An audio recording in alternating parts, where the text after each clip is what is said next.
So as a kid, I fished this river a lot, and I used to get skunked here a lot. And then one day, walking upstream, and I see this piece of water, and I was fishing with my dad that day. We threw a cast out here, and I think we'd fished 3 days at that point without a grab.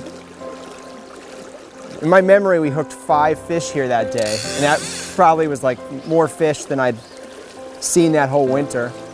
And so we started coming back here for obvious reasons. It wasn't always that good, but it was really a consistent spot. And so for about the next 10 years, this was the place that I came fishing. This was all old trees, you know, towering up into the sky. There was just a band of sky here. There'd be big trees in the water some years.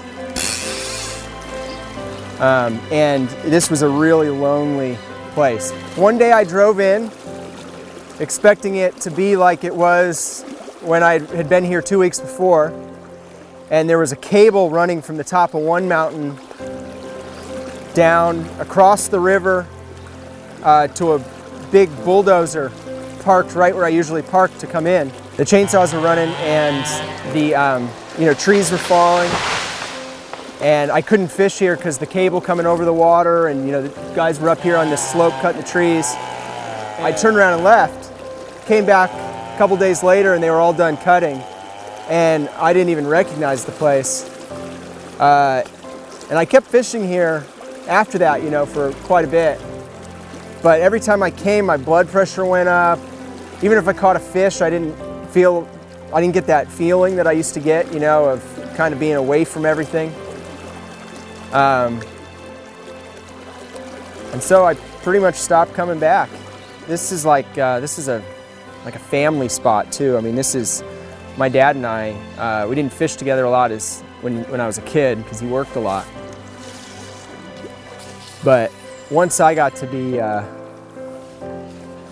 16 to 20 something, he and I came in here just about every weekend together when the fish are around. He won't come back here now. Cuts like these that are up the tribs near the spawning water, they've got roads cut all through them, and those roads are all cut back into the mountainside, so when the water lands on the road, it runs back into the ditch, then runs down the culvert, out the culvert, right into the river or into the spawning trib. And that silt goes over the spawning reds, over the gravel, and buries gravel that would be exposed and suffocates any fish or eggs that are in that gravel. We also have temperature issues. Summer temps in the lower river get to lethal levels at times.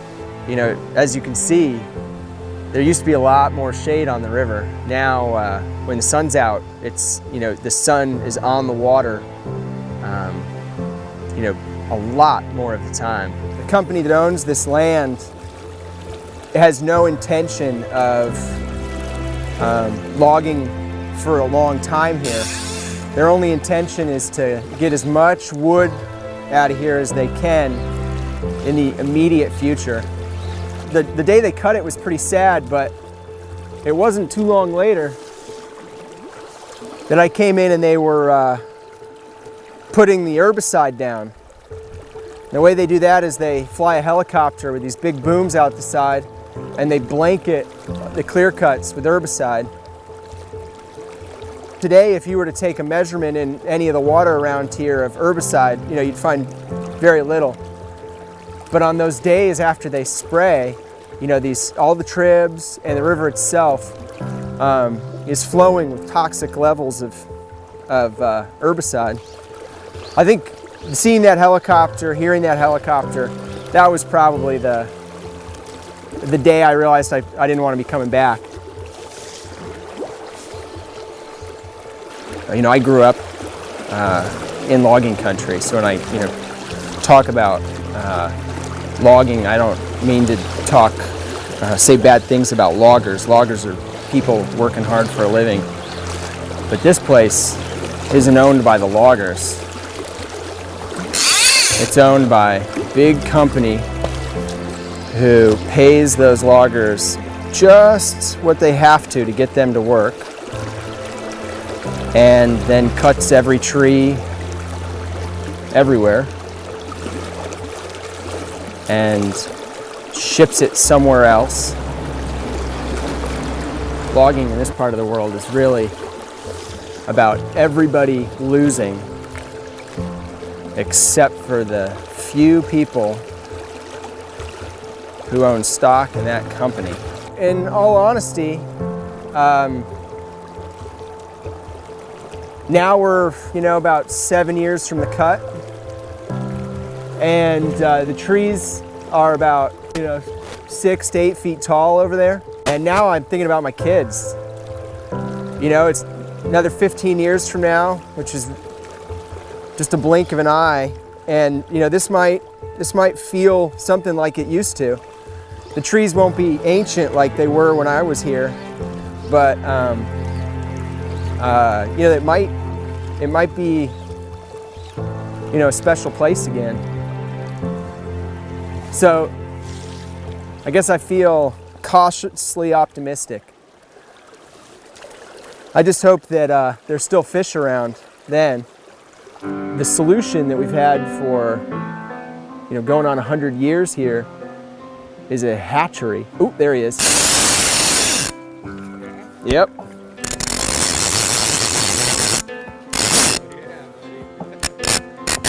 Yeah, nice.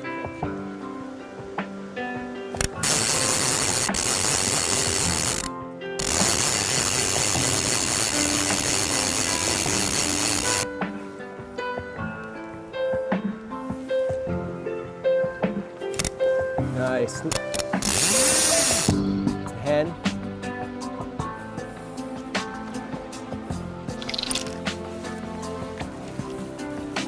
Oh yeah, beautiful.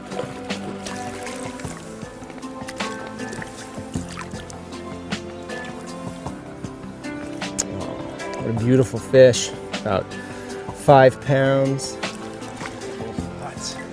Native. She has a sea lion mark.